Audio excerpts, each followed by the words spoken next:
Knicks history is filled with unforgettable moments, championship runs, heartbreak losses, iconic players, rivalries that define generations. But then there are the moments that leave you asking two words every sports fan knows all too well. What if? Today we're opening 7 different case files and trying to answer an almost impossible question. What is the single biggest what if in New York Knicks history? And to do that, we got to go back through the evidence.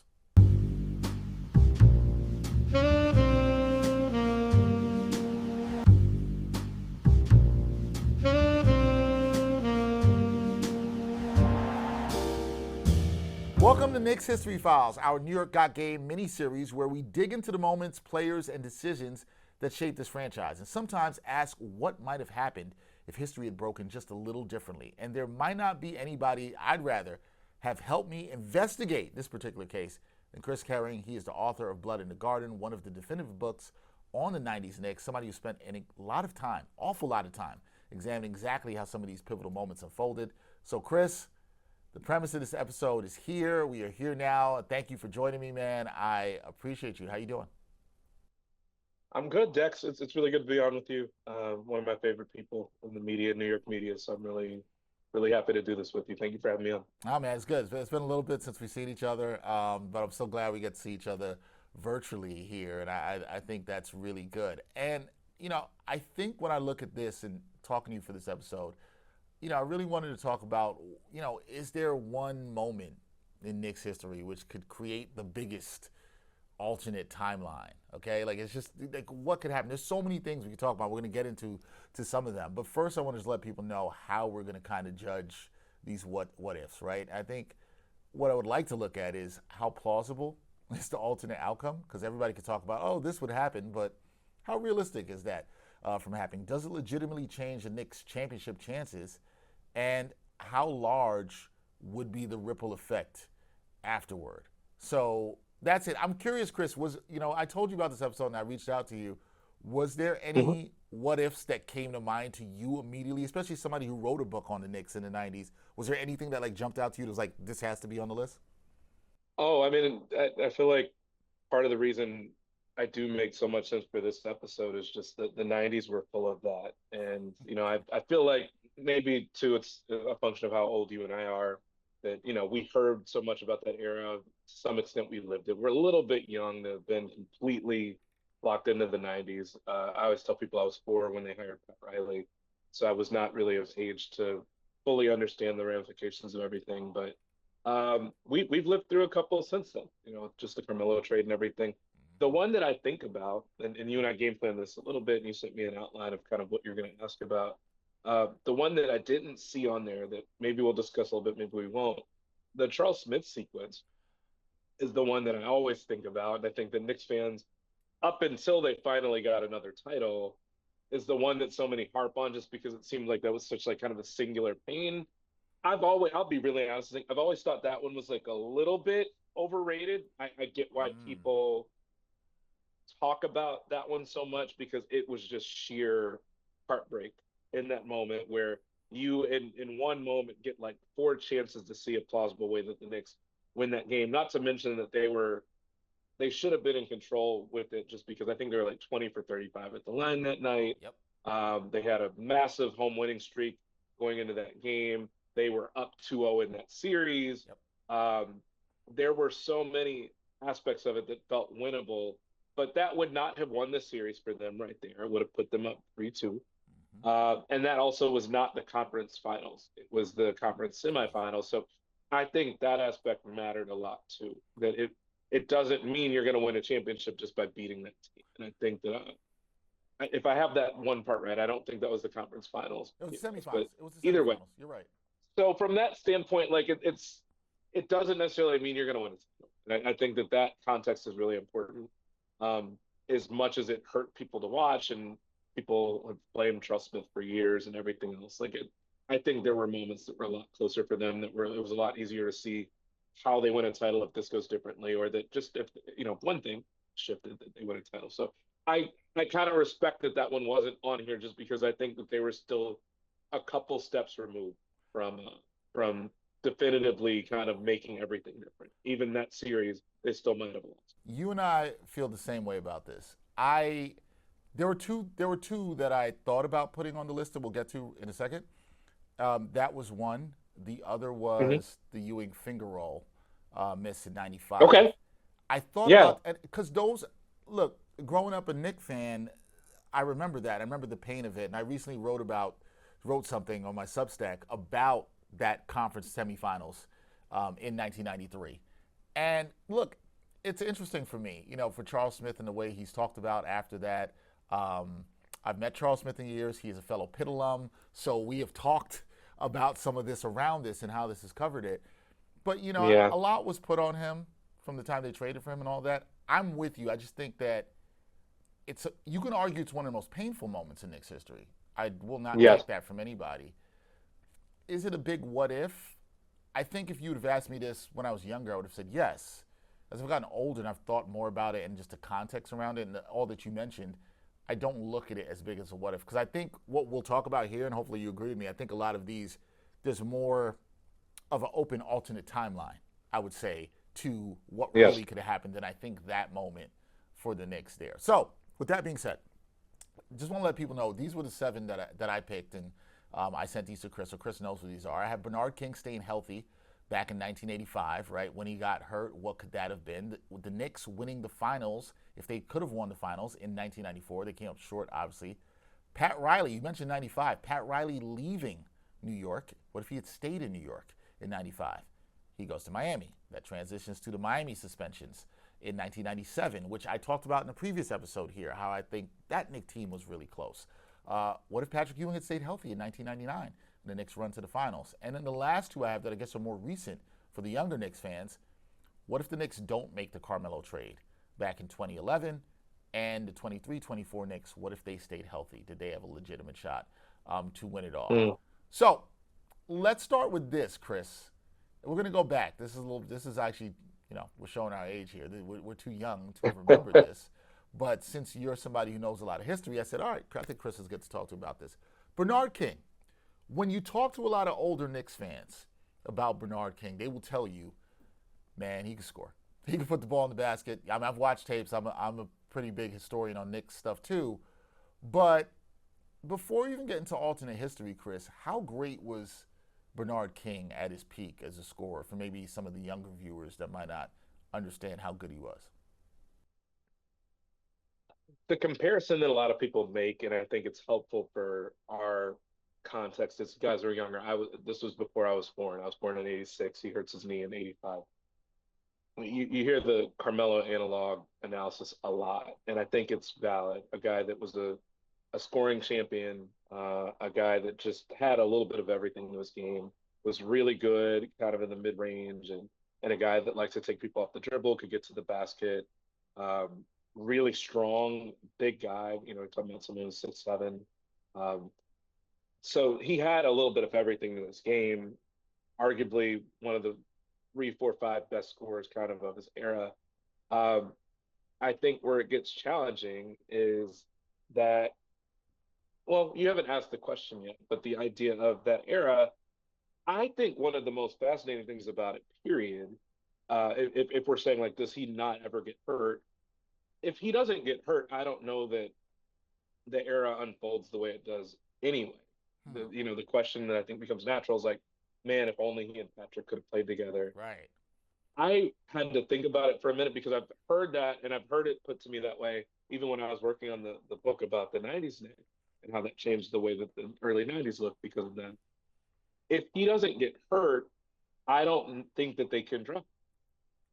If you look at the way that season ended, even with Bernard King, because of his injury, I think they lost the last 12 games of that season and ended up sliding into the lottery and winning it, obviously in very controversial fashion. Maybe the most controversial lottery that we've seen. But I'll wonder about that. First of just whether they would have even been in a position to get Patrick in the first place. I like everybody else would be really curious about what would happen if the two of them play together, but I don't think they would have been in a position to play together if he'd been healthy enough. or if he only misses a few games instead of those last 12 or 13. Yeah, that's the question, right? Because I think when everybody thinks about this, they're saying, what would change once Patrick Ewing arrives. But I'm glad you brought that up because I do think it's a fair point to consider Patrick Ewing likely, can't say for sure, but likely is not here. Even if we say Bernard King plays 6 of those final 12 games of Yeah. that season, right? Even if we just say half the games, and let's say they win 3 of them, that could have changed everything in terms of them getting into the lottery or not.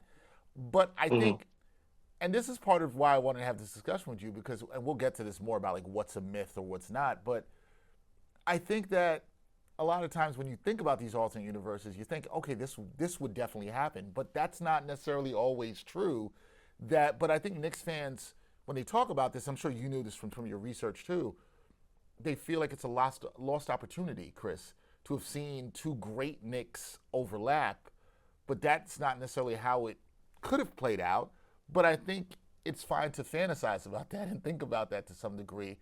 That clearly that would have been the best player that Ewing played with, or at least best offensive player that Ewing played with, had Oh, he played with Bernard King. hands down, hands down, not even close. And there were a lot of people that would have liked to have seen that happen more realistically than it did. The truth was the Knicks were not much to really look at a point where it was going to take some time to build up stuff around Ewing, and I think longer than people realized. They had a decent year or two with Patino when he was there, but the reality, and this is one of the things I find most interesting too, even if they do play together, Patrick was so much better offensively than everybody expected he would be. Everybody thought he was going to be just a stud defender based on what he'd shown at Georgetown. I don't think he develops as rapidly as he does on offense if Bernard King is handling the ball as much as he had in those years prior to Patrick getting there. So if they are, again, you have to get past the first what if, which is just what if the Knicks don't lose 12 games in a row right after Bernard King hurts his knee? If that doesn't happen, I don't think Patrick is there. But then even if you look past that one, just the idea that if Bernard King is playing at his full capability, does that hinder, maybe not hinder, but does that just change Patrick's role within the offense where he was kind of relied upon to do everything early on? And he obviously could handle it. I don't Right. know that he gets an opportunity to kind of do as much as what he was asked to if Bernard is there. And, one of the ways in which Bernard was kind of compared to Carmelo as well, like a guy that wasn't the most distinguished passer. I'll put it that. He was a really great scorer. He had a little bit more to that in this game, but that was never kind of what he was known for. And so the idea that he's got a star player that he gets to play with and a big man, and during that era, big men were hugely important. Yep. It absolutely would have been helpful. Would have been something to really pay attention to, but I'm not sure. I really don't know where it leaves them. Part of me just kind of feels like it would have taken a little bit longer to really carve that into something that was championship ready.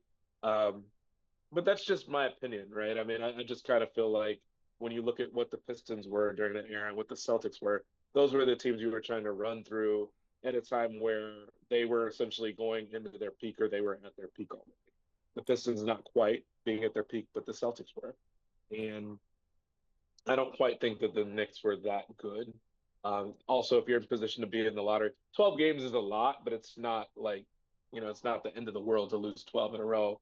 If 12 games is bad enough to put you in the lottery, uh, yes, him and Patrick, but again, you're talking about a Bernard King that is less than 100% at that point. So to me, I think that they were still another piece or two away, but they would have been interesting certainly. And look, with the names that Patrick played next to in a Knicks uniform, that would have been the most talented teammate he'd had during either his young years or his prime years. So it's kind of a shame that they didn't really get the opportunity to play together. Yeah, I think you made a great point about just even Patrick Ewing's development, right? Like what that could have looked like and how that could have been different for him offensively had he even played with whether you talk about a healthy Bernard King or a non-healthy Bernard King. All right, let's go to the next case. The jump to the '90s, the '94 NBA Finals team. Obviously, the Knicks came up short. They lose that series in 7 games to the Rockets. I think the major question for me when I thought about this, Chris, is that the legacy of a lot of people could have changed here. You're talking about Patrick Ewing. Oh yeah. What changes for his legacy? You're talking about John Starks. You talk about Pat Riley, and you kind of just brought this up when talking about those potential retired numbers. The perception of the entire '90s Nick era Oh yeah. changes, right? Like, do you look at it the same way when you look at this the what if the '94 team wins, if they had won, that this would have just changed a lot for a lot of people? Oh yeah, yeah. No question. I think without trying to downplay anything or trying to sound like extremely smart or anything, I think the way we look at the title they just won changes if they win that title. Mm, It's a little bit different. You don't have the sheer longing for this title within the city the same way. It's different where instead of asking people like Starks and Ewing like what this means to them because they couldn't quite get there, you're asking them. Sometimes you get people that kind of hate on the people that come after them because they're like, you know, they didn't what they're doing isn't significant relative to what I did. right. Um, Maybe that would be their approach to this. I doubt it, given the way that they were so supportive courtside. But the idea that these guys are hoping that they can kind of take the baton and finish what they tried to start, what they started in the '90s to get back to that Nick culture, all that is completely different. I think from Riley's standpoint, it's different because that's the one organization he hasn't won a title with Mm, of the ones he's been with. Obviously, his Laker years as a player, his Laker years as a coach, he won plenty of them there. He came to New York and they literally made mock-ups for ads to use for marketing purposes where he had won 4 rings as a Laker coach. And they said he had that one and he had one from when he played. And they had an image on a mock-up for an ad of that one hand with all those rings, and then his other one. And they said he's saving the other one for New York. Um, and I remember thinking that is a badass ad that they it just is. Riley would not allow them to use it because he did not want them to make light of his all the success he'd had in LA without having accomplished anything in New York. Mm, I still thought it was a really cool idea for an ad, but even down to like him not speaking to me for the book, it made a lot more sense when people in his orbit were like, if there had been a different ending in New York, certainly the way he left, obviously being a factor as well, but this is the one team that there's not a happy enough story to tell in order for it to really come full circle for him. They mm, didn't win anything. They won the East, but they didn't win the title. And they were really close to doing it. And you could make the argument the decisions that he made, maybe that was why it didn't happen. So that his he's validated on so many levels. I don't think he needs that to validate him further, but I right. think Knicks fans would think about him differently if he left after winning that title, as opposed to leaving and the job wasn't finished and leaving in the fashion that he did. So certainly his legacy with New York fans is different. Um, Ewing, I feel like the prism through which we talk about Ewing outside of New York is that he was this great player that never won a title. Obviously, that is different. Starks probably does have his jersey retired in New York if they win that title. I think He so. arguably becomes the MVP of that series if they win the finals. If he hits that shot in Game 6 at the very end of it, he would have hit a game winner that would have won the title for them while leading the team in points and assists for the series. In a series that Patrick Ewing didn't play very well in offensively, him being a Finals MVP and being the kind of the heart and soul of that team, along with Anthony Mason, as far as the emotional side, I think he probably has his jersey retired without much question. If that's the case, he's already one of the most beloved Knicks ever.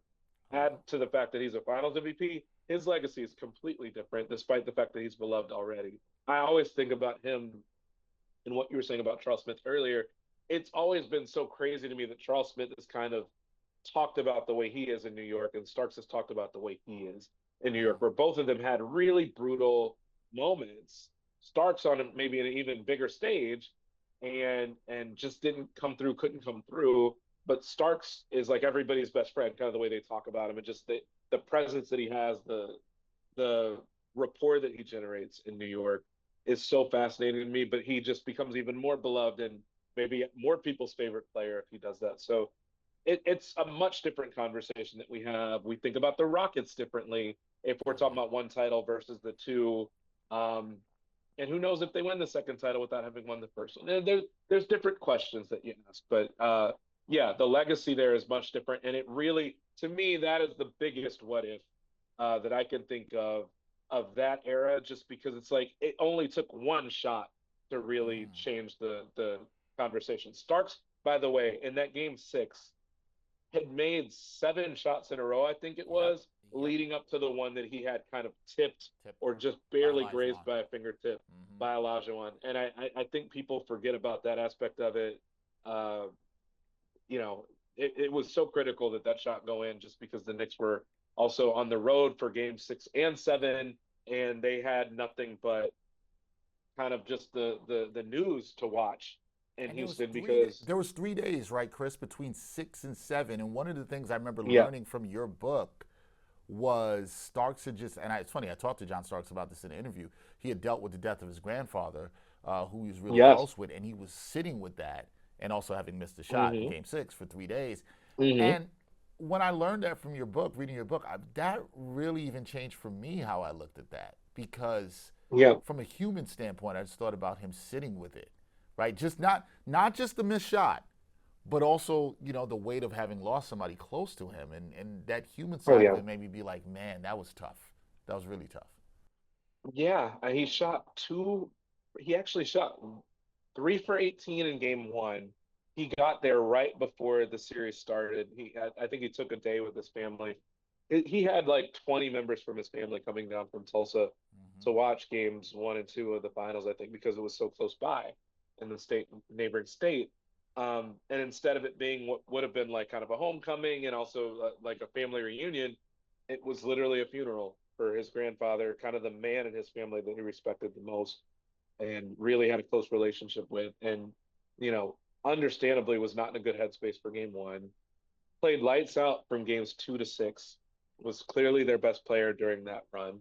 Um, and I think that emboldened Pat Riley to kind of stick with him, despite the fact that game 7 was just completely off the rails.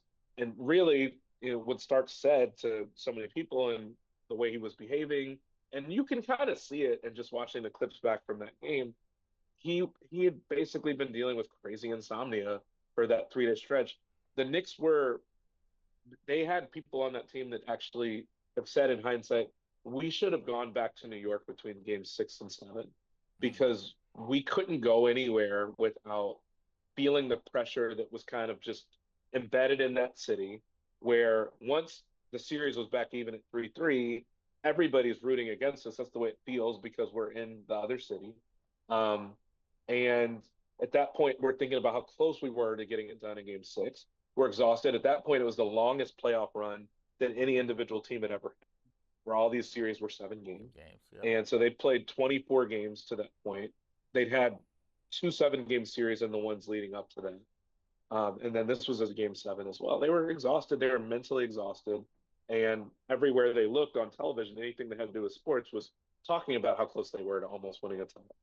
Yeah. They didn't quite get it done. And also the pressure, if there was some, of the fact that the Rangers had just won the title the Yes, week good before. point. So there was a lot going on. And obviously, it's very easy to foresee a situation where they do get it done. And I think everything shifts, like, which I know we'll talk about a little bit later, but like Riley's career path probably shifts if they win that title a little bit too. Yeah. Not just the way fans think about him, but maybe there's more of a willingness to try to stay in New York as opposed to kind of leaving for the next best thing. Yeah, I'm glad that's a perfect segue into where we're going next because that's the third case file for me here is that Pat Riley stays in New York. Now, if you weren't around, look, this was Knicks fans felt some kind of way about this. Okay, they definitely felt some kind of way about this. Um, when you look at what if Pat Riley never leaves the Knicks for Miami, I want to try to separate Riley, the coach, from everything that happened afterward, right? Like, because I think what we have to ask ourselves is how consequential was his departure by itself? Like, what changed for the Knicks? Would if Riley continued coaching Ewing, does he develop better? What does New York's roster continue to look like under Riley post '94? When you think about what came after with those Knicks teams, right? Do they still transition towards the group where Starks went to the bench and Allen Houston starting and Larry Johnson comes and Chris Childs is Mm-hmm. here? Um, how long does the championship window remain open with Pat Riley? Um, yeah, I guess how do you think all of that would have impacted the Knicks players at the same? And I think the other thing we have to talk about too is could Riley staying have simultaneously strengthened the Knicks and then weakened one of their biggest obstacles, which became the Heat. Um, Yeah. you know, like which I think I wrote this. I was like, I think this is a good question for you. Um, yeah, you got to think about it. The Heat got stronger and became a force in the East, and we know what the Heat have done historically, but it did impact the Knicks. So where are you in this with the Riley shift and going from New York to Miami? Yeah, I mean, it's again a really great question, especially when you start thinking about that last aspect you asked about. To kind of jump forward with the what ifs, if Riley somehow becomes the president of the team and the coach and everything, and does that, and he stays put for as long as he has done with the Heat, we have completely different questions on everything about the last 30 years, essentially. At this point, it has been 30 years, 31 years since Pat Riley left. Uh, you have a really legitimate person sitting in that seat saying, hey, come to New York. He just is doing it on a different coast than the one that he kind of had started this process with the Lakers. And granted, New York is not Miami as far as that sort of glitz, but it is glitzy.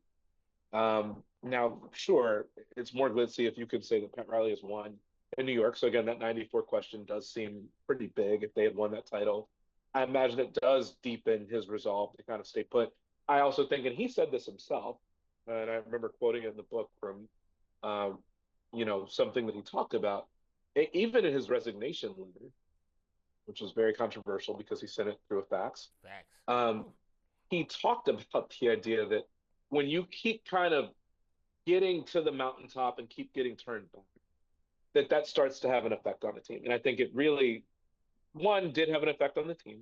And then I think they were on the cusp of starting to tune him out in the next year or two, my personal opinion. There were things pointing at that. He had suspended Anthony Mason twice at that point, a guy that really he clashed with. And you had a lot of players that respected him, but Riley was starting to get more loud and kind of more passionate about this idea that how disrespectful the 90s players were, and the idea that why should it be the coach that has to go when the players don't like what's going on? Like coaches should be emboldened to kind of and be stood behind by ownership to say that like the coach is the most important person.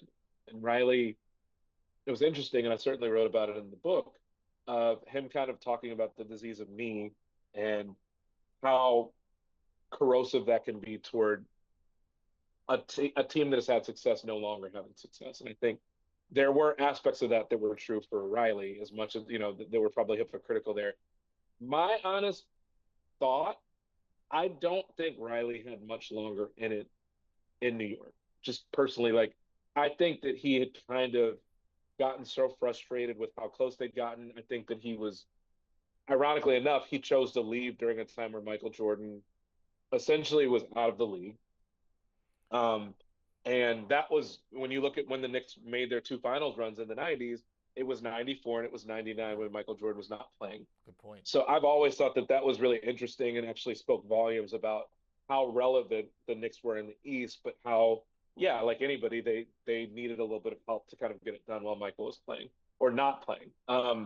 So I think that Riley just really, he had an ego, which he had every right to have one based on what he'd accomplished elsewhere. He also had the foresight to say, hey, I don't love how often the Knicks are changing hands in terms of ownership, where there had been, I think, three cases in the 5 years he was there. He said, look, I don't love it, but I also understand stuff happens. What I'm saying is I want a piece of ownership to kind of guarantee that I've got skin in the game beyond just my salary so that this certain things can't happen without me being abreast of it and me knowing that like I've got stability here. It wasn't as easy to do as what he was asking for. The Knicks were corporately owned, which meant that you could not just hand him a sliver of ownership. It had to be done with a lot of shareholders and a lot of sign-offs that frankly weren't ever going to happen. People were not going to dilute their own shares that way. Certainly not thousands and thousands of people, even if they did like him as the coach. He had every right to be concerned about that. Dolan and his family came into ownership only a couple of years later through Cablevision. Yep. So it was a fair concern, but he also had an offer, as clandestine as it was, from the Heat to kind of come over and do the same thing with ownership because they were owned by one family, one person. It was a lot easier to kind of give him exactly what he was asking for, especially for a developing franchise. So obviously, their complete history shifts and looks different in Miami. their ability to kind of get players from having an executive that dumps his rings on the table. Imagine someone with that sort of firepower in New York. And I guess Phil Jackson came up later, but Phil was not committed to the job in the way that Pat Riley No, was. he And was so, not. Right. um, and didn't have a track record as an executive to really back that up. So and also had not pissed off LeBron James in the way that, that Phil Jackson did by talking about his posse relentlessly, but neither here nor there. So Pat Riley's situation obviously is a very interesting what if. I don't think that he had much longer in him to really coach the team, but I think that you could have talked him in to continuing to coach the team for another couple of years if they had offered him more, if they had been able to offer him ownership, or if they had said, "Hey, we'll give you more control from a roster standpoint." But my understanding is that he had a decent amount of input from the roster anyway. Maybe they do move to certain things a little quicker. My thought is that Ewing was never going anywhere. And that there were certain guys that loved and swore by Riley. Obviously, Starks, a guy that had a long leash with Riley, was in love with them. Derek Harper respected him quite a bit too. Anthony Mason, as much as he clashed with him, he ended up issuing a death threat to the next coach that came behind Pat Yeah, Riley. that's right. I think that even if guys did not always show it, I think they did have a respect for Riley. But sometimes you need a new voice, and I think sometimes you just got to run your course. And I think my impression was that was what had happened with Riley. I think he liked the situation, but didn't feel as stable or as compensated as he wanted to, and essentially tried to build exactly what he'd done in New York with Miami. So obviously, the outlook of the team shifts completely if you have someone that's willing to stay in the job and can stay in the job for 30 years. I Yeah. don't think anybody saw that coming, but that is a very fair what if to have for a long time. Even though the Knicks have won now, I Now, think right. it would be fair for everybody else to say, man, like what if we had just kept, or Yeah. what if we could have given in to what he was asking for? Yeah, and I think seeing what Miami became as a franchise following it till now, where the Knicks have won in 2026, I think it burned for a long time for Knicks fans. No pun intended with the Heat, but I think that burned for a lot of Knicks fans at times that, hey, he went and built that down there, and maybe this feeling that this could have been us. We don't know. But this brings us to the next thing, which is the suspensions in the 97 playoffs against the Heat. Now, Ooh, I did this yeah. episode, the first thing we did in Knicks History Files, Chris. I've argued, and I just strongly feels about this way about it, that this 96, 97 Knicks team, I think they are the best Knicks team that didn't win a championship. At least I'll say of this 90s era, if you want to say that, of this 90s era, because I thought that team was pretty deep, with some of the best talent Ewing had around them. And then that suspension to me changed everything. And I think the questions here are first, and someone can make this argument, and Jonathan Macri, who was on me, made this point. Well, if the Knicks had advanced past the Heat, then what? Do you think they would have beaten Chicago? Now, they split with Chicago that year, 2-2. All the games were decided by 4 points or less. The Knicks played them really well. Now, do I think the Knicks would have beaten Miami in that series had there not been the suspensions? Me personally, yes, I do. I think they were a better team through 4 games. But I guess the question is, do Knicks fans sometimes jump too quickly from they would have beaten Miami to where they would have won the championship? Because those are two very different things, right? To say, Yeah. one, they're going to beat Miami, and then two, they're going to say, are they going to be better than Chicago to beat them? And I even paused for a second, which I'll give Jonathan Macri credit for. He said, well, do you think they would have beat the Jazz? And I was like, I paused, and I couldn't answer that definitively. I thought they had something against the Bulls that year. I will go to my grave believing that. Yeah. That Jazz team was really good. Sometimes you just watch a team and you're like, I think they had it. I thought that year they had it. Do you look at that whole situation as a big what if for the Knicks because of the talent that was around Ewing on the team, the depth of that team? It was the first year Allen Houston, John Starks goes to the bench, the whole hmm nine. How do you look at that situation? I probably feel a little bit, maybe I feel more strongly than you do, but how do you view that 97 team? There were people. I mean, going back to the front office, there were people in the organization that thought that was their best chance of the whole decade, and I think that that's meaningful because within that, you have years where the Knicks were the 1 seed in the East, even with the Bulls there. You have years where the Bulls, you know, went 7 games with the Knicks the first year of Riley's run. the Knicks took them to 7 with Xavier McDaniel. Um, Obviously, the Charles Smith sequence we were talking about, where the Knicks were this close, they 93. were up 2-0 and then had a chance to go up 3-2 with that game. That was also the year that Michael Jordan's gambling stuff became public. If you remember, it was a Hmm. weird set of situations they had with the Bulls, but there were a lot of people that felt like this was the best Knicks roster, top to bottom, that they'd had that whole decade. I will take the bait and say that I do think that that was an upgraded version of what they had. I think you needed to have someone that was more stable, at least offensively, than John Starks was, who did a lot of the same stuff that Starks did. Mm. And that you had Allen Houston, a guy that was a better shooter than Starks was. And Starks was a great shooter. Starks was a guy that, for a long time had the Knicks 3-point record for a single season. Um, Allen Houston was a better shooter than he was, and was someone that was not as likely between the two of them, who was more likely to have a game where they might shoot 2 for 18, 3 for 18, 0 of 11 from three. Allen Houston was not going to shoot you out of the game, and was not really, so much of a ball handler as Starks either. Gave him more opportunity to just kind of be more of a slasher and a guy that was going to kind of go to the basket. Um, Starks was not as great a passer, at times. So from that standpoint, I like that aspect of it. I like that they have Larry Johnson, who, okay, at this point, he's not quite what we thought he might be as a number one overall pick, which is why the Hornets kind of got off of his deal. And, he'd had back problems at that point, but still was a perfectly good player and someone that slotted in very well in a smaller role, and took some of the front court pressure off of Patrick Ewing. So there were a lot of things I like about this team. Charlie Ward is there at this point. You've got Chris Childs there at this point. You had a lot of versatility. You had a lot of guys. This was really one of the first times where you looked at the team and you were like, these guys also don't have to play quite as many minutes anymore with this array of people on the roster. And so there was a lot to like.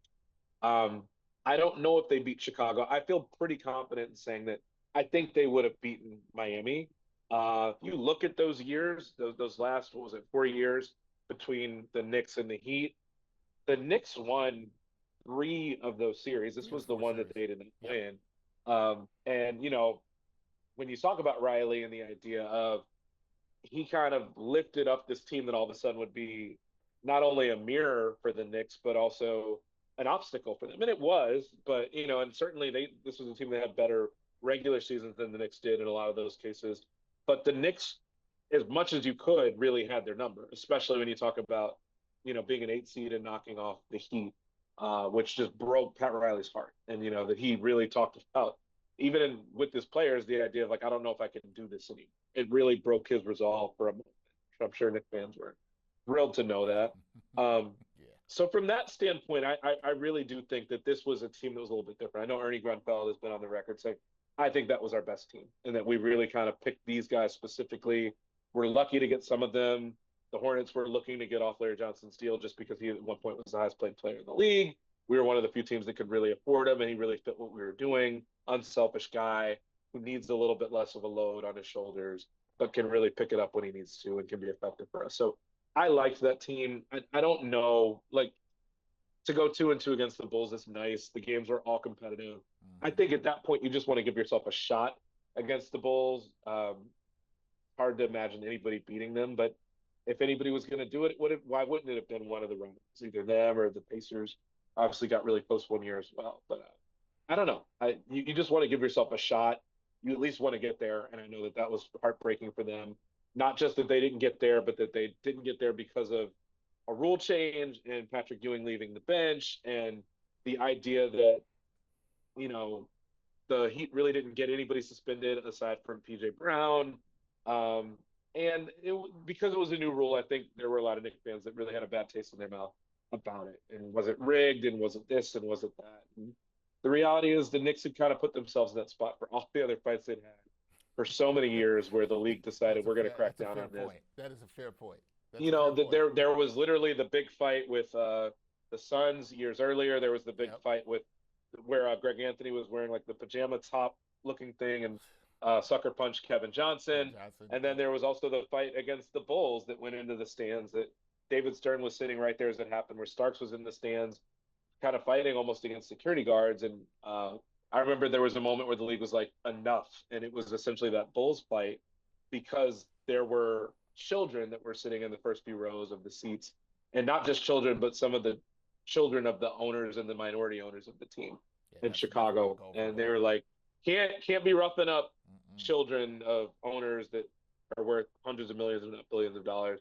So they really cracked down, and they implemented it. If you leave the bench during a fight rule, we're going to suspend you. And the Knicks were, kind of they did not learn their lesson from the previous ones. I also think that when the Charlie Ward PJ Brown thing happened, which was crazy because they had been praying together in chapel before the game started, those two.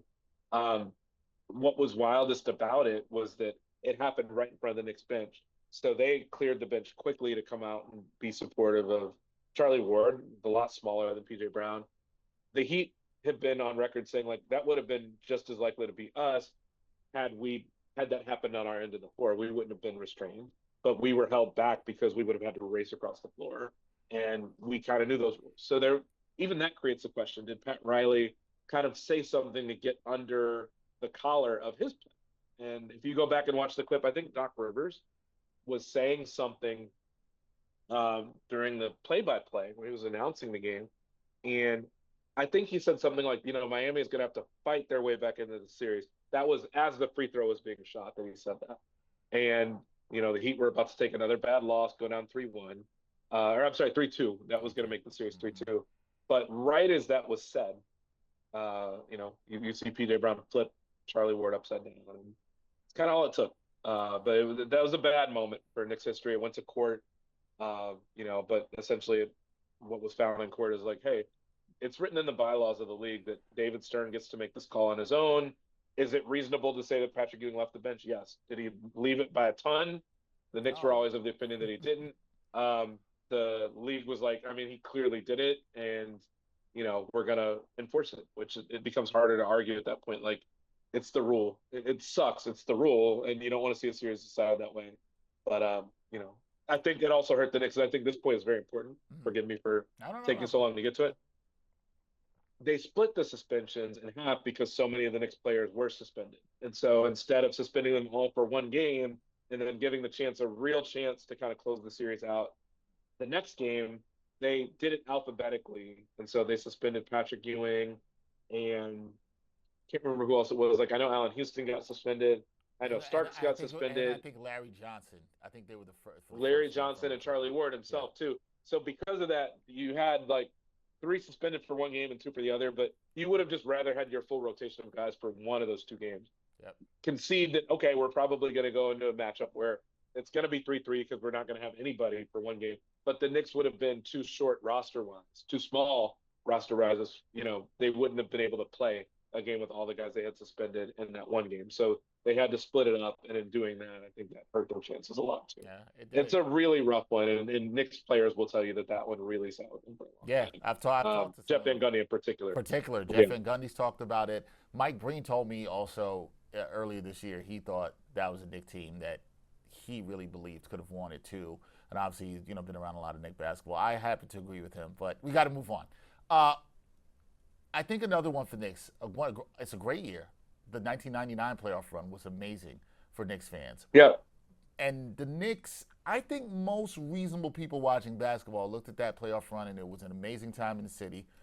But they knew when the Knicks got up against the Spurs, the way Tim Duncan was playing, the way David Robinson was playing, they did not have much of a chance. I think the question is, well, what if Patrick Ewing never tears his Achilles?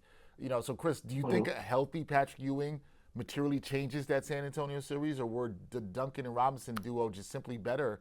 Them as a team, the Spurs, was that just better? They just better than the Knicks, and that's all it was. How do you look at this one with if Ewing was healthy? Do you think the Knicks had a legitimate shot to win that title? I hope folks don't run me out of town. I still don't see it. I mean, I think it's I different if get we're that. talking I don't about, think that's crazy though. The way the yeah, Spurs were playing. Okay, so you still don't think they had a yeah, legitimate shot? Okay, fair. yeah. And here's the important context. I wanted to go back and look just to be sure. Like the funny thing, I remember profiling the Spurs briefly in the book to talk about that run, and Van Gundy was always fighting for his life to hold on to his job. Right. After those Riley years.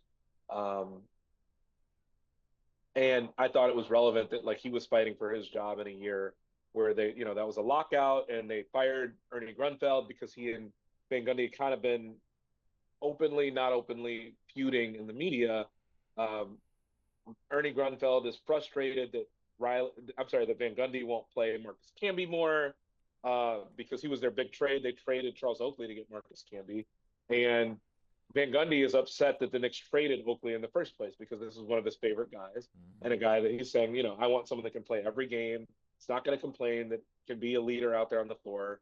Marcus Camby was really not a leader and was someone that was not as likely to want to play through everything. I think he had like a sore toe and like wouldn't play in a preseason game. And then when he did play in the preseason, like was winded after the first 3 minutes of the game. And Van Gundy sat him out the rest of the night preseason because he was just like, this would never happen with Oakley. And so to make a point about how frustrated he was, he essentially kind of protested, by playing Camby as little as he could, despite how important he was. Keep in mind, Marcus Camby and how high a draft pick he was. And this was the first couple of years of his career that we're talking about. Just a real stud. Even if you don't like him offensively, he's really great defensively.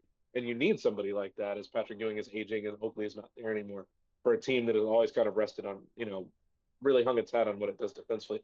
I say all of that to say Van Gundy was under a lot of pressure at that point because they fired Grunfeld. He was kind of on the chopping block as well. If they did not make the playoffs or if they made it and got knocked out early, the Knicks had been talking with Phil Jackson that postseason, which became public later. All of that to say that the Spurs, Greg Popovich had been under just as much pressure and had essentially heard that he was going to be fired if they lost a game in Houston early that season. They started the season 6-8 in San Antonio, despite the fact that they had real expectations to be something greater than that, because of the fact that that Duncan is there, and because of the fact that David Robinson is there.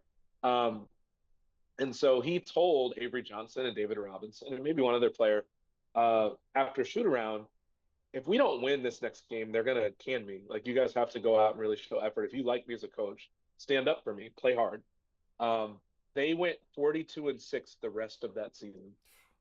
42-6 in the regular season, and then only lost one game in the lead up to the finals. So it's just very hard for me to look at the other thing that I think matters. Like, yes, Patrick Ewing would have helped a ton against a team that has Tim Duncan and David Robinson.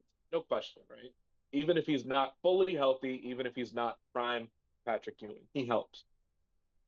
But also important here is that Larry Johnson was hurt in the series too. Good point. And if I remember correctly, so was Chris Dudley. They just had no size in this series. They were relying almost completely on Latrell Sprewell, who was good in the series and did win them a game and almost won them game 5 that they lost the series in. But there weren't enough threats on the floor. At this point, you've got no more John Starks. You traded him to get Latrell Sprewell. There just wasn't really enough scoring on this team. Allen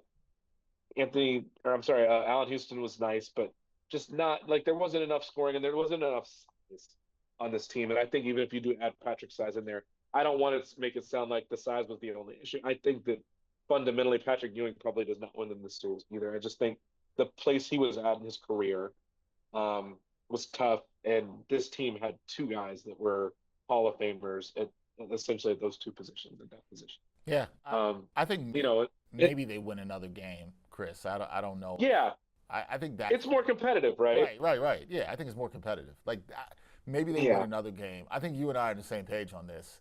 I know people don't want to think about it. Sometimes you just get a great run like that to the finals. And sure, would you have liked to have seen if they have a shot? And some people will say, well, Chris and Dex, this is why you play the games. Sure.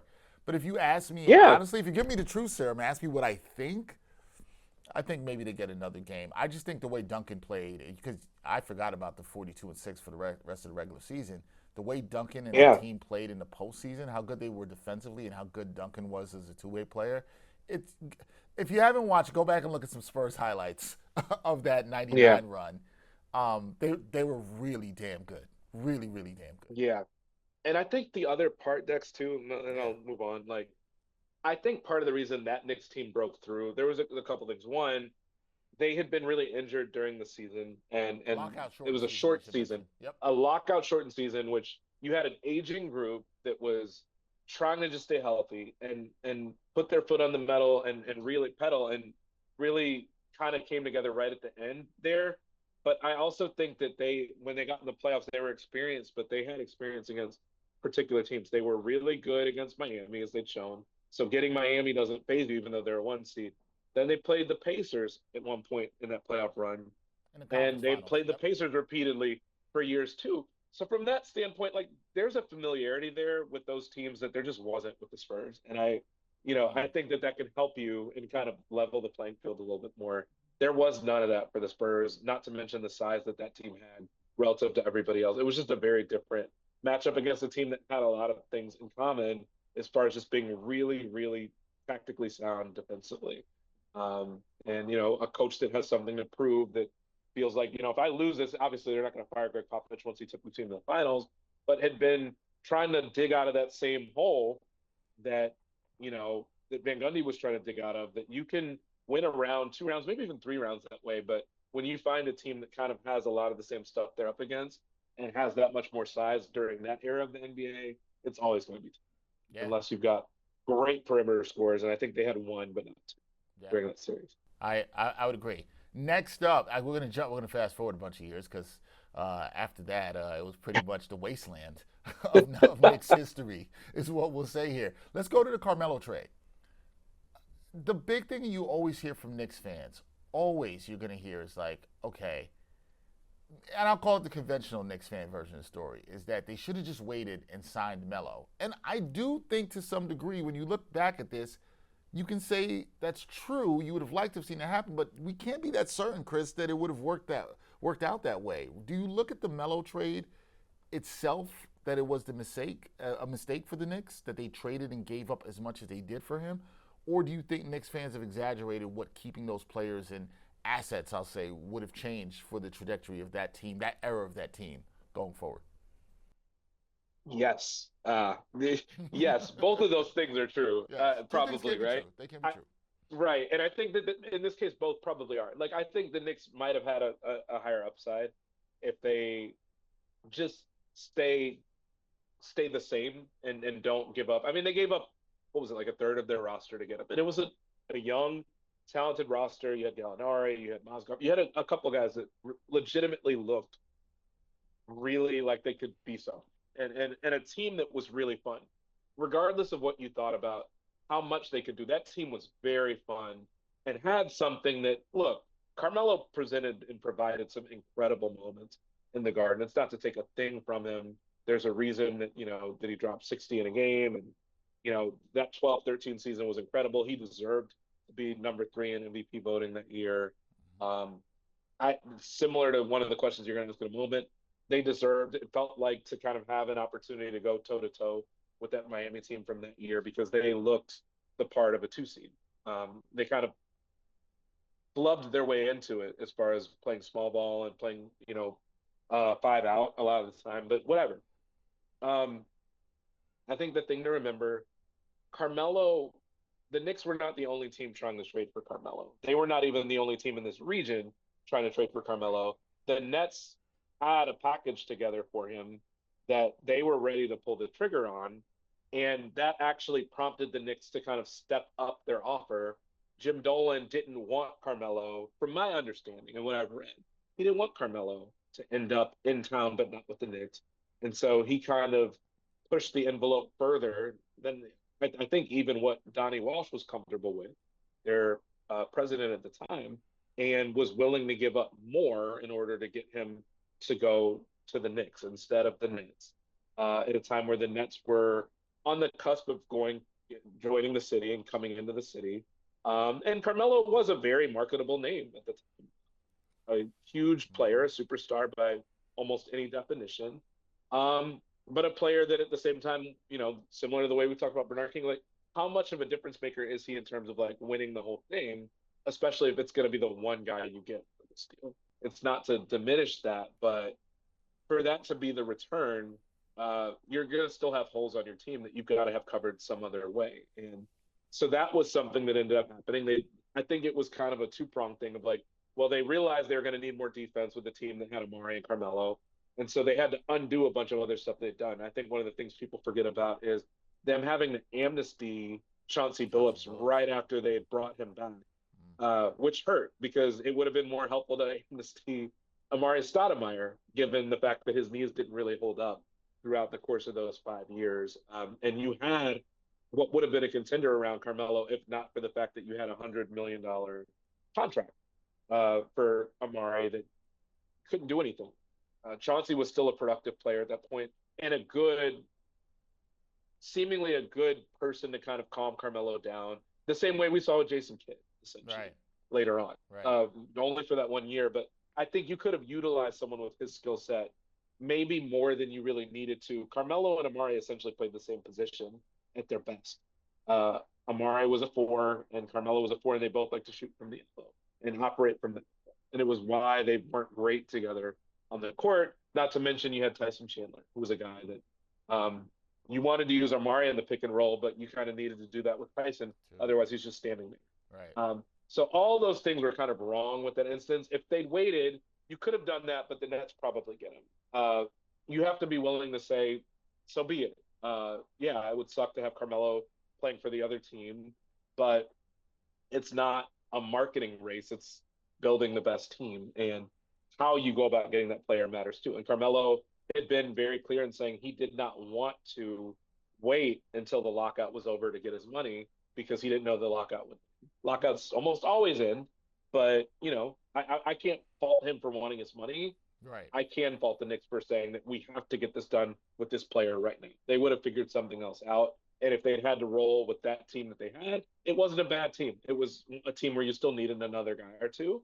And who knows how you go about getting that guy. But I don't think that guy had to be Carmelo. And if it required also amnestying Chauncey to go get Tyson Chandler. Tyson Chandler was great for the Knicks, I thought, Yeah. as far as what he did and what he brought to the table for a team that clearly needed a backstop. But I think there were some flaws in that process. I think almost everybody would acknowledge there were flaws in that process, and Carmelo certainly would have liked more help, but he kind of lost the ability to really Mm. pound the table for that too, given the way he came to work. So Yeah. all No. those things are true. No, it's Yes, fair. all those things are true. Yeah, that's why it is an interesting what if moment. And it brings us to the last one that we have here, which is a recent team. You and I were both around. I saw you a lot around this team, and that's the 23-24 Knicks.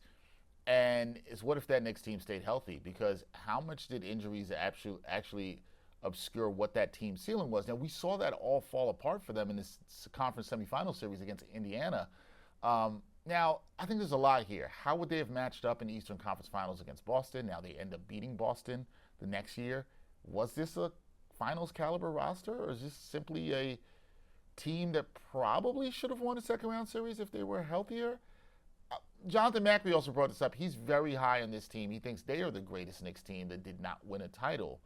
Do you think 20, 30 years from now, Knicks fans are going to look back at 2024 as one of the great lost opportunities for a Knicks team? Not quite. That's just my opinion.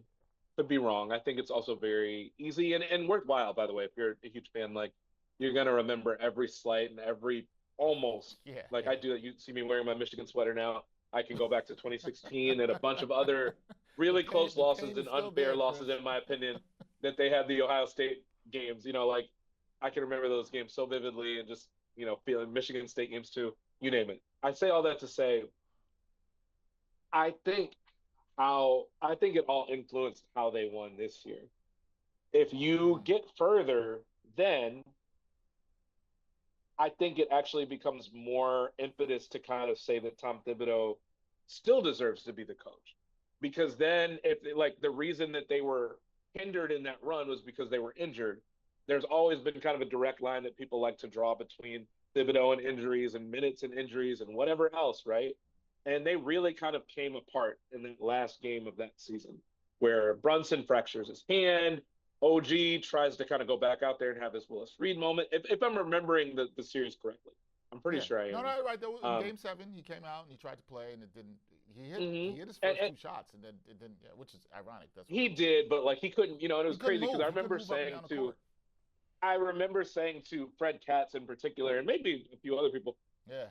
I'm watching him come out for warmups and he doesn't look like he can move. And so you make a shot or two and it kind of allows you to think about the possibilities, obviously, but we know what that guy is supposed to look like when he's at full strength. Hmm. And there's no version of OG Anunoby that can't move. He's such an athletic guy. Like we think about the game 4 version of OG from the finals, like making these miraculous plays that really nobody else should be able to make.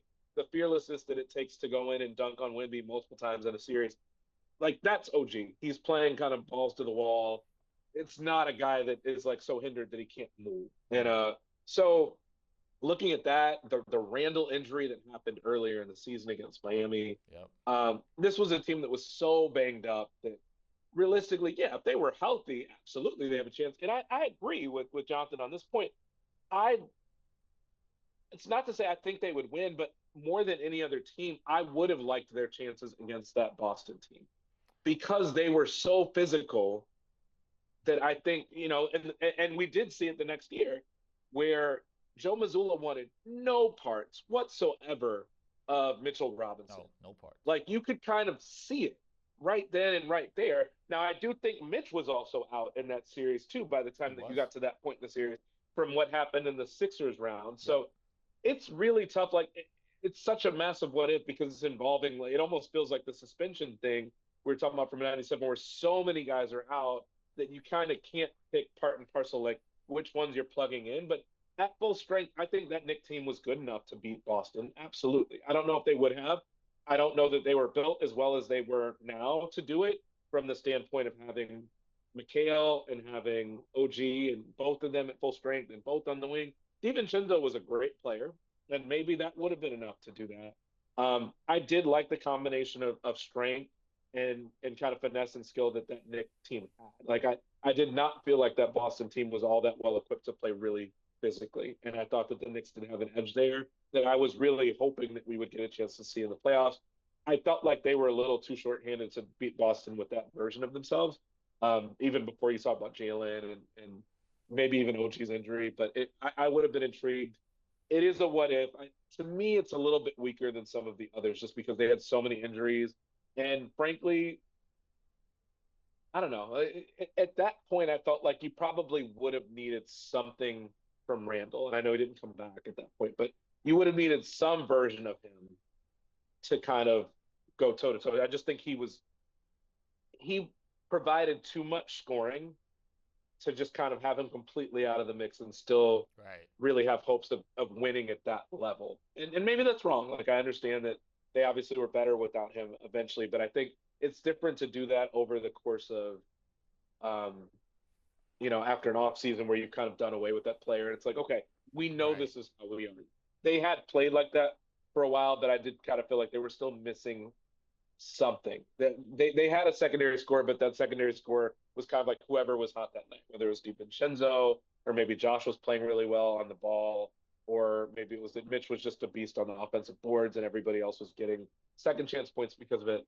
I tend to think that they might not have quite had enough at that point. The team was built a little bit differently, but Yeah. there were so many injuries. It's really hard for me to even It's conceptualize really it. hard to see, but that's why it is a what if. So here's what I want to do Yeah. as we start wrapping here. This is going to be rapid fire. Just want yes or no. Okay. This is Yes. going to be myth or legitimate what if. So I'm going to give you the Knicks fan version of history, and you tell me legitimate what if or myth. Okay. So this is a statement: '97 Knicks would have beat Chicago. Myth or what if? That's a myth. Myth. All right. Healthy Patrick Ewing would have changed the '99 finals. You kind of already answered this one. That's a myth for you too, correct? This is a clear myth in Clear my myth. opinion, as much as it hurts to say it. Yeah. Hurts to say. If Riley stays, the Knicks eventually win a championship. Myth or what if? I think they'd eventually win something, probably with him in the front office, but I do think they eventually win something. Okay, so that's a legit what if that we're talking about there. The Knicks should have simply waited for Carmelo. This one feels like a legitimate what if for you, right?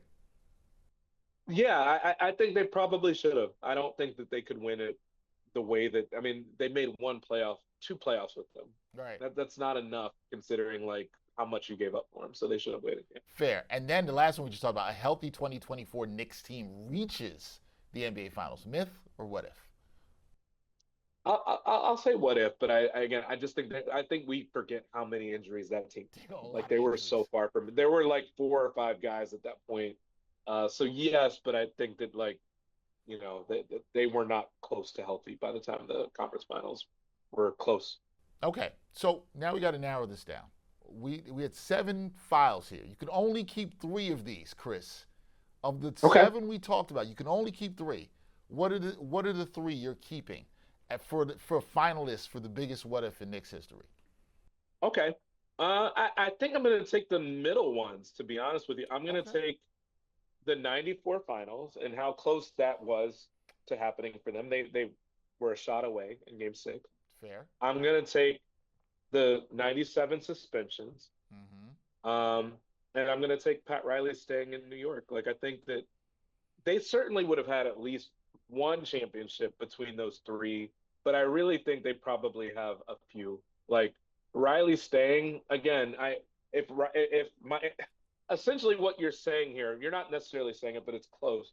Mm-hmm. Miami may not ever be the destination that it is without Pat Riley being in Miami. I So if think you I take think that I off the think there's some truth table, to that. I think there's some truth to that.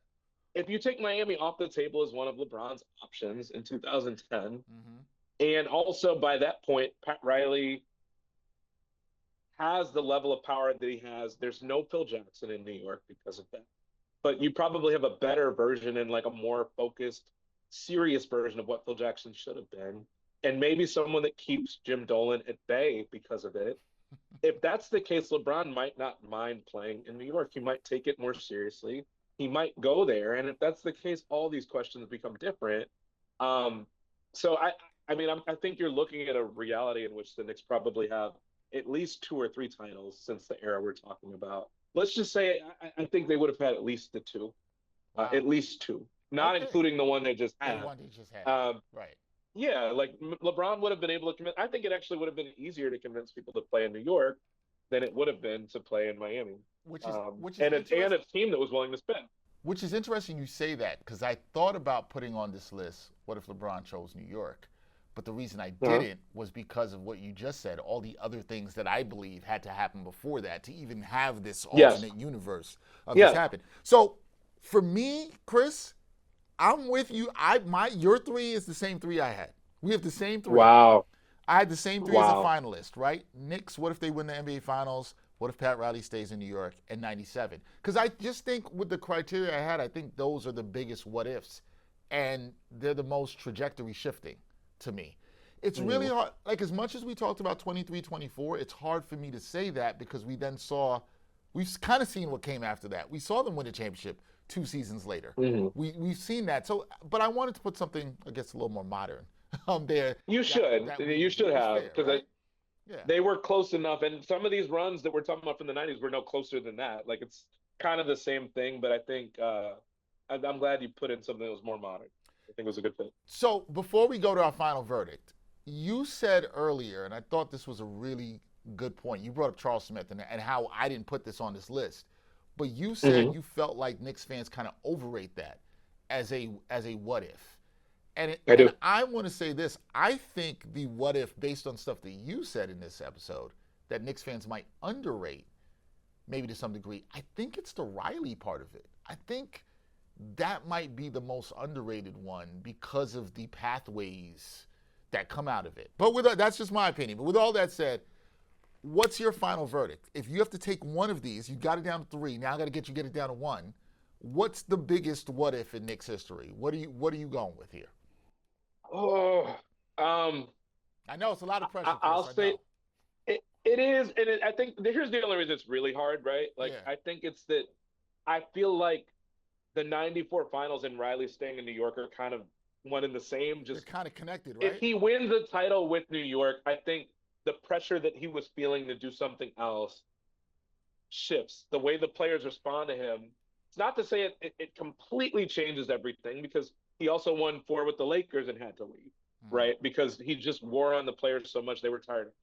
He was tired of the players. But I think there would have been more runway to stay longer. And I think if he could have gotten what he wanted from a front office ownership perspective, he would have stayed. And now we see he potentially would have stayed a long time. Now it's not to say that it's a guarantee. He Right. was very critical of the media's role and just how kind of corrosive everything felt by the end of it too. And I think the media in New York is very different than it is in Miami. But I think Riley however you want to spin it, if you want to say 94 into Riley or just Riley, period. I think Riley is the most consequential one just because, look, Mm. you've got Sam Presti now. The Spurs have done what they've done. But generally speaking, Riley is no lower than the second, third, fourth most important GMs, executives, presidents of the time he's been in the league in that role. Very few people have done it better than him. And even now, people have been critical of him for the last several years. They made it to the finals within the last 5 years. Right. Aside from with the team that people were like, how the hell did this team get there? They'd made it to the finals once before that. They made it to the finals 4 times in a row with the LeBron years. And by the way, they just got Giannis. Like, it's a team that, generally speaking, it might take a little longer than you'd like, but when they hit home runs, they really hit home runs. Um, so that I think a lot of that is due to Riley, and he puts his money where his mouth is in terms of strategy and getting his guy, and Mm. builds around them, and that they did have a culture. I think it's sometimes a little bit overwrought, kind of how heat culture, whatever. But we know what that looked like in New York, and it was actually uh, he did have a culture that more or less was kind of set for the entirety of the time, and I think that also speaks volumes about how long Eric Spoelstra has stayed there, where it's kind of been a revolving door in New York. That just wouldn't have been the case in with the New York led Riley organization. So I think he's the biggest factor, as much as the Knicks. I think they are thrilled to finally have had this title, so Oh that yeah. that question can go away of like, will we ever win one again without that, or did we curse ourselves by not keeping them? Um, Look, the Knicks deserve everything they've gotten, but I think that absolutely their history looks a lot different in the 90s. I think probably through at least 2010, 2015, um, if Riley is there, was. So I'm so torn on this because I had the same three as you, and I got it down to the same two. I was like 94, the Knicks winning, or 95. I'm going to make the argument for 94 Okay. because I do agree with you that had they won, it impacts what we're talking about in 95, and Riley stays, right? Even though I think where we both agree is Riley's the most consequential figure here in Yes. all of this, right? But you said earlier, and I also agree with you on this, and so much of it was in your book, in Blood in the Garden. If they had won in 94, it just changes so much. You're right. I think it changes how the city feels this year about them winning. It changes the career trajectory of Ewing. It changes Starks, the way we look at him. Even though, like you said, Oh yeah. Starks is still a beloved Nick, right? Wherever he goes. And Yes. he bleeds orange and blue, and he sat in here and talked to me and all this stuff. But I think that moment just changes so much. It's the Riley of it all. It's the Ewing of it all. It's the Starks of it all. It's the Oakley of it all, even in its two, of how that beloved that team is. People still talk about those 90s Knicks as if they almost won a championship. Could you imagine Oh if they yeah. had it? They would have had. I don't want to. It's not the same drought, but the way people would have talked about it then is kind of the way people will talk about the Knicks team we saw win this year. I know it's a longer drought, and that matters in all of it too. But I just think it's an interesting inflection point, and I don't think either of us are wrong on our points here, because I think they are so connected, right? They're so Yeah. connected. You can't have the Riley decision if 94 doesn't happen. Riley was scrutinized for playing Starks in Game 7, as you know and you wrote about, right? Should he have gone to, Ronaldo Blackman? Should he have done that? That was a big question there. But there's so many factors there. I do think if the 94 team won, because they're so close, and you can't even talk about the Game 7 of it all. That is a wild time in 94. We haven't even got to the OJ stuff in the 94 finals, right? You're talking about Yeah. a fingertip block from Akeem Olajuwon, and Starks, who I'm so glad that you brought up in this episode, probably doesn't get remembered enough of how really good he was outside of 2 games in that finals. He was going to be the Knicks Yeah. Finals MVP. It's unfair to him. It's It really unfair to him. is. It's the biggest what if, just because I think it sets up your point. But I'm glad we have different ones. I don't think there's a wrong answer here. What we'll do now we'll leave it to the fans. Chris went with Riley leaving in 95. I went with the Knicks not being able to win in 94 as the biggest what if in Knicks history. Fans, please let us know what you think in the comments. Are we right? Do we have this wrong? Do you have a different thing that you think is the biggest what if in Knicks history? Let us know. But Chris, this was fun, man. I knew you It would be was. the perfect person to talk about this.